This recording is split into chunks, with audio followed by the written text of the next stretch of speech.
大家好，呢一個係 Keeping Busy 嘅數獨棋盤遊戲。玩佢嘅方法非常之簡單，我哋咧會見到有4組呢啲數字積木，我哋係可以就咁將佢攞起嘅。玩佢哋嘅時候，我哋只需要每一個直排入邊唔好出現重複嘅數字，每一個橫排入邊唔好出現重複嘅數字，每一個方格入邊亦都唔好出現重複嘅數字，就為之贏咗啦。咁咧，如果我哋覺得挑戰太大咧，我哋係可以咧，淨係玩2個方格嘅。咁我哋可以攞走其他積木啦。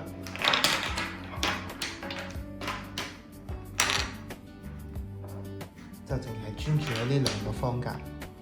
咁喺呢2個方格入邊咧，我哋只要直排唔好出現重複嘅數字，橫排唔好出現重複嘅數字，一個方格入邊亦都唔好出現重複嘅數字，咁就為之贏咗啦。接下落嚟會示範俾大家睇點樣玩。